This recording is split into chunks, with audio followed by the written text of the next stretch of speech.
Quando acordo, penso nele em oração. Agradeço pela noite que passei, rendo graças pela vida, peço bênçãos. Vamos dar início à nossa reunião de hoje.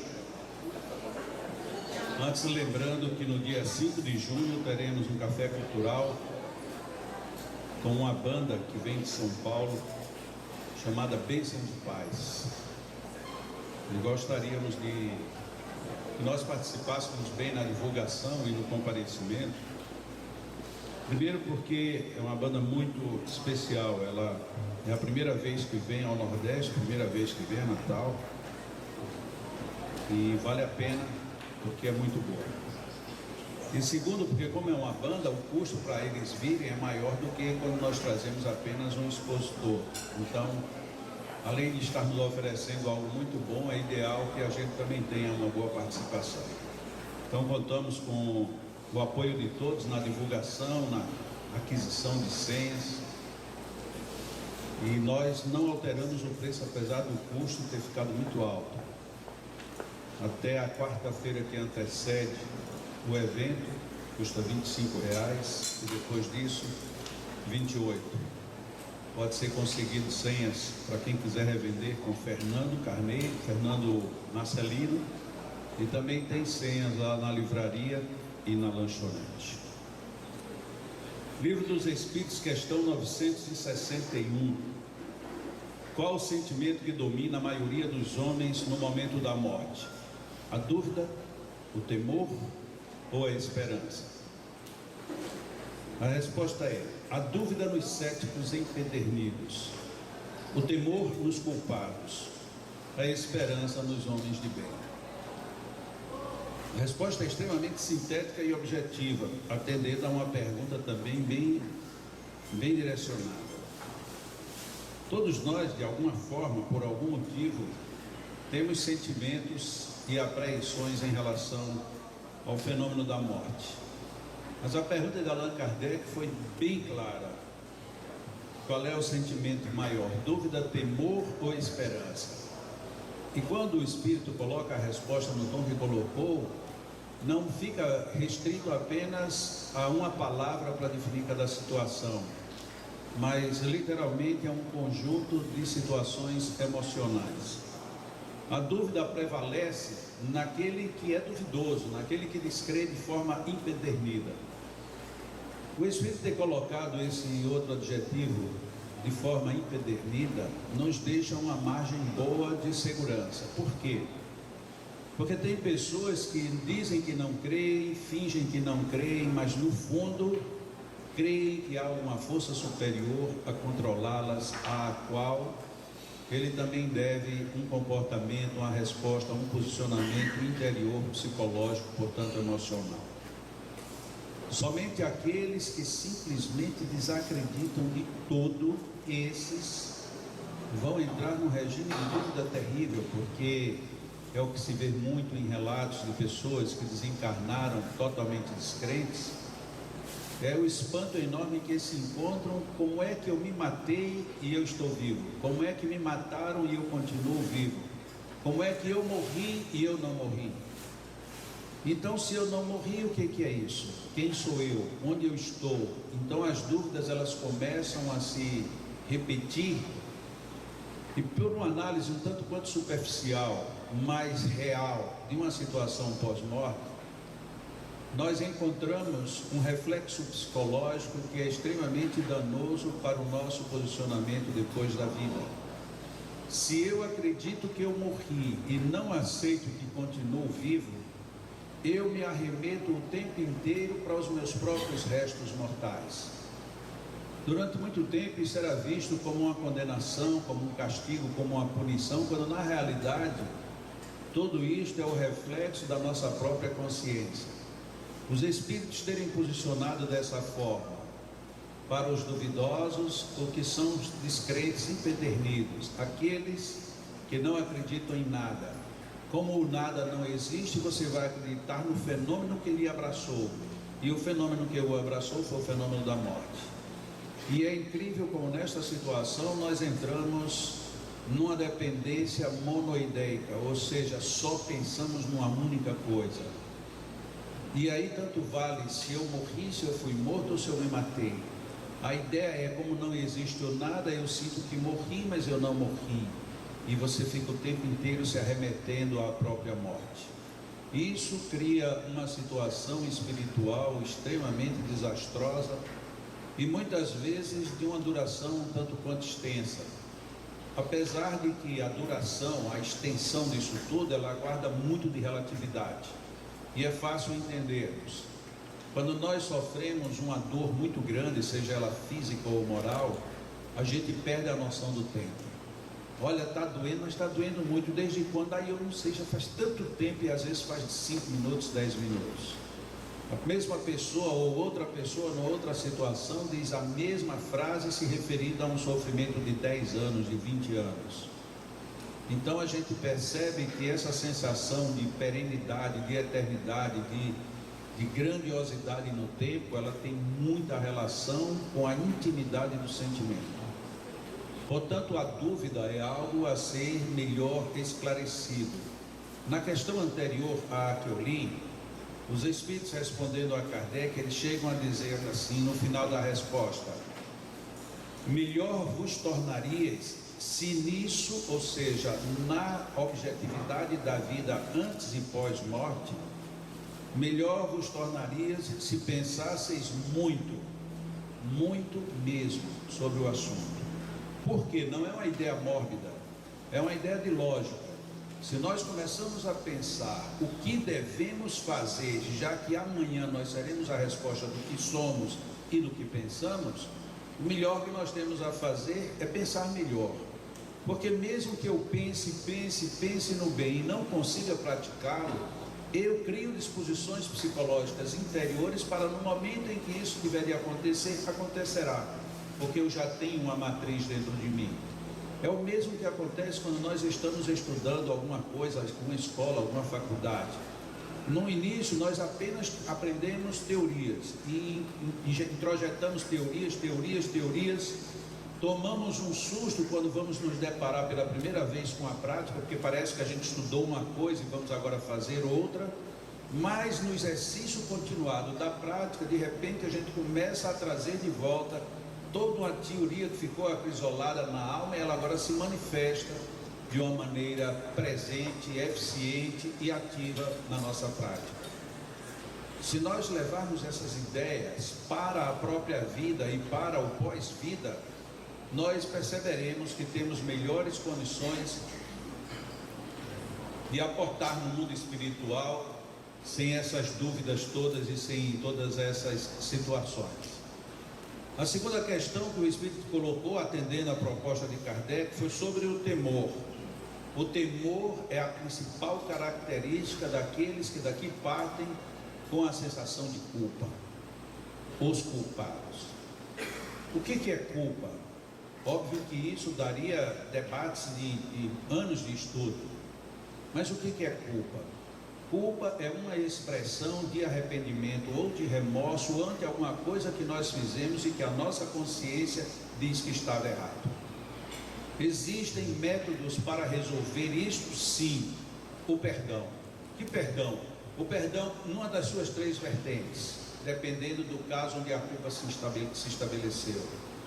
O perdão ao próximo, o pedir perdão a quem feriu e o auto-perdoar-se.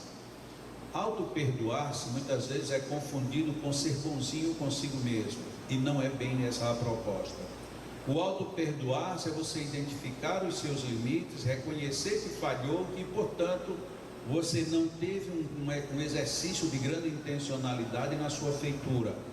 Vá adiante, se perdoe e logo após o perdão vem a reparação. Repare aquele mal que você fez.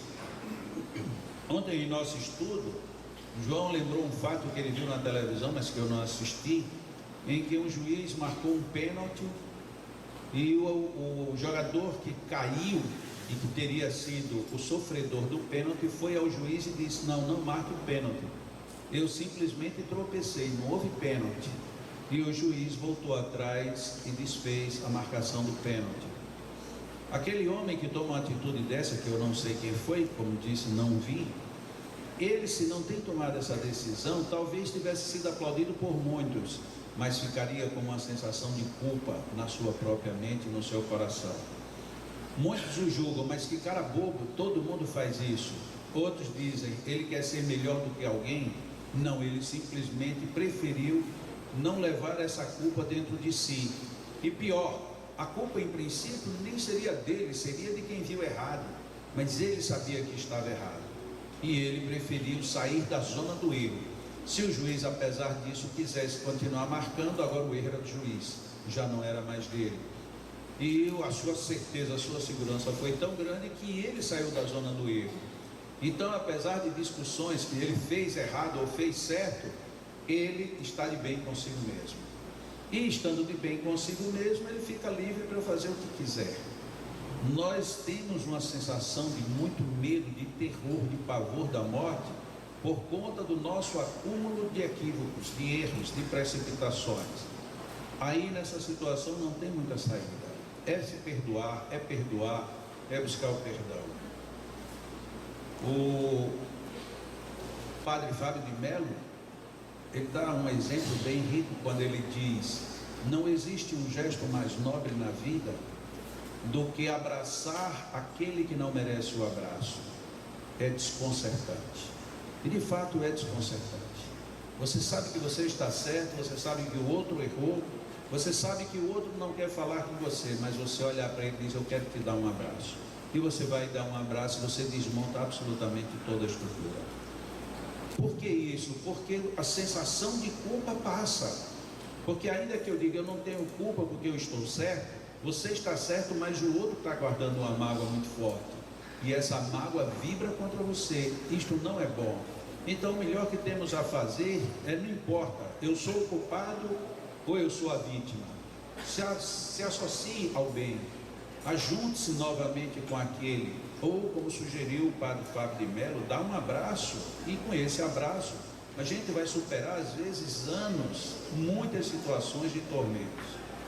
Essa proposta, portanto, de que o terror da morte está associado muito ao nosso sistema de culpas, isso nos convida a fazer um levantamento de onde nós podemos melhorar, o que podemos reajustar, onde nós podemos reassumir aquela situação que está sendo totalmente desfavorável, porque disso tudo há uma certeza: todos iremos morrer, todos iremos desencarnar e todos iremos nos deparar com essa situação. O melhor a fazer, portanto, reajuste. E por fim, a esperança. A esperança fica para quem? Fica para aqueles que estão de bem com a vida, ou como eles disseram, a esperança é digna dos homens de bem. A propósito, no Evangelho segundo o Espiritismo, tem um texto que deveria ser lido com muita frequência por todos nós: o homem de bem, e logo em seguida tem o bom espírita. É muito interessante que nesses dois textos não há nada de doutrinariamente no sentido de fazer... Desculpa. Alguém esqueceu uma blusa, jaqueta branca. Se não quiser, daqui a pouco vai para o brechó. Aqui comigo. Se nós quisermos realmente aproveitar a vida, nós devemos ver nessas mensagens, porque elas não dizem necessariamente que é para você ser espírita de ir ao centro, espírita de desenvolver mediunidade, espírita de fazer estudos especializados nessa ou naquela área. O homem de bem é um homem que tem bom comportamento. E no texto é colocado assim: o homem de bem é aquele que pratica a verdadeira caridade na sua mais perfeita acepção. E aí resume-se tudo. E quem é que pode fazer essa caridade? Qualquer pessoa, crente, descrente, religioso, não religioso, morando aqui, morando em qualquer lugar.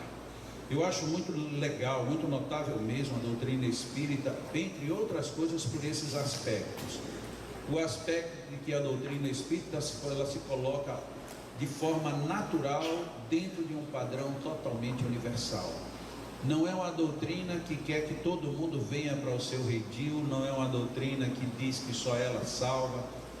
de forma que a gente pode até ter isso como uma regra. Se um dia alguém vai num centro espírita, e no centro espírita está todo mundo se separando, porque você é isso, porque você frequenta aquela casa, porque você tem essa condição e esse não outra, esse centro já está precisando rever as mensagens, o bom espírita e o homem de bem. Porque dentro dessas duas mensagens, do texto do Evangelho segundo o Espiritismo, a gente sabe perfeitamente quem é que está entendendo a grande mensagem e quem é que está procurando seguir-lhe as suas orientações. E se a gente, fechando agora aqui na questão, se nós somos homens de bem, para a vida futura nós só temos esperanças. E quanta esperança falta na vida de muita gente. Às vezes a gente não tem esperança, a gente só tem desespero e acreditando inclusive que isso seja esperança. Quantas pessoas imaginam e quando chegar do lado de lá vai se vingar, quando chegar do lado de lá vai dominar. É mais ou menos quando a gente é jovem que diz: no dia que eu sair de casa aí eu vou viver do jeito que eu quero, no dia que eu me casar quem vai mandar sou eu, no dia que eu tiver filhos eu vou dar para ele tudo que não me deram. E a gente vai criando um mundo sempre transferindo para depois. E no dia quando a gente chega a uma idade já bem avançada, diz assim: ah, se eu voltasse a ser jovem. E vai voltar numa nova encarnação, numa nova roupagem. E se não aprendeu dessa vez, vai começar tudo de novo. Como criança quer ser jovem, quando o jovem quer ser adulto, quando adulto quer ser mais experiente, quando está mais experiente quer voltar para ser jovem. Talvez seja por isso a gente mentaliza tanto essa ideia cíclica, que a gente termina se precipitando a ficar reencarnando aí seguidas vezes. O livro dos Espíritos é muito valioso, mesmo para quem não é espírita. Se eu não fosse espírita e me chegasse à mão, eu leria com avidez esse livro. Ainda que eu discordasse de alguns pontos por algum outro princípio religioso, filosófico, eu leria o livro dos Espíritos, porque o que ele propõe, até mesmo como ideias para se raciocinar, é algo simplesmente espetacular. Fica aí a sugestão essa pergunta que eu li, que foi a 961, ela começa com a 960, cujo título do texto é Intuição das Penas e Gozos Futuros. E são poucas questões, 960 a 962. E depois, logo em seguida, para quem quiser chegar em casa, em vez de ficar fazendo leitura só superficial, ou então assistindo os noticiários, que os noticiários estão tão bons ultimamente, né? A gente olha para o telejornal, a gente fica assim tão feliz. Nossa, eu moro no Brasil, que coisa linda. Não é isso, né? A gente fica com essa sensação. Então, para a gente não deixar isso tomar muito conta da gente, aí na sequência, intuição das penas e gozos futuros, depois vem intervenção de Deus nas penas e recompensas, e depois vem a natureza das penas e gozos futuros. Que legal, o Espiritismo não fala só das coisas ruins, só das penas, o tempo todo colocando os gozos futuros, os benefícios que nós vamos poder usufruir. Melhor ainda, porque nos dá um roteiro. Essa pergunta que nós lemos, a 961, deixa isso bem claro. A não ser que a pessoa faça a leitura rápida, a leitura dinâmica. Você leu ali em 3 segundos e já passou para outra, aí não dá para perceber o que a resposta quer dizer. É isso. Vamos agora à nossa segunda parte, onde nós vamos procurar ficar bem relaxados, pensar bem no bem, pensar no bem que nós podemos fazer, que é o começo de fazer o bem, é pensar no bem que nós podemos fazer. Vamos aproveitar um dia maravilhoso de chuva, daqueles que a gente dorme, quase todo mundo hoje perdeu um pouquinho da hora, que legal, né? Um tempozinho mais fresco. E quem não gostou do barulho da chuva diz: nossa, a natureza toca também outros ritmos. De alguma forma tem algo muito positivo. Então estamos aqui hoje mais um dia ensolarado, mas com chuva, fresquinho, mas um tanto quanto abafado, a dizer, é bom que a gente fique perto, é bom que a gente procure o apoio um do outro, é bom que a gente viva melhor tudo que a vida nos oferece. Inspiremos profundamente, retenhamos um pouco e liberemos totalmente o ar que penetramos ou que deixamos penetrar. Inspiremos profundamente, retenhamos um pouco e liberemos o oxigênio. Façamos isto agora com mais consciência. Inspiremos saúde. Retenhamos a saúde. E expelamos aquilo que não está fazendo bem à nossa vida. De novo, inspiremos saúde. Muita saúde. Retenhamos esta saúde. E expiremos com gratidão. Inspiremos alegria agora. Muita alegria. Retenhamos um estado de alegria dentro de nós. E devolvamos aquelas tristezas que às vezes nos acabrunham a vida. Mas inspiremos mais alegria, profundamente. Deixemos a alegria penetrar todo o nosso corpo. E expilamos com gratidão a Deus pela vida. Inspiremos mais alegria. Retenhamos a alegria em nós. E devolvamos gratidão à vida. Inspiremos agora equilíbrio. Retenhamos o equilíbrio no nosso corpo e na nossa mente. Deixemos que as desarmonias se vão. Inspiremos equilíbrio. Sinta-nos em harmonia. Retenhamos a harmonia. E expiramos qualquer coisa que gera sabor.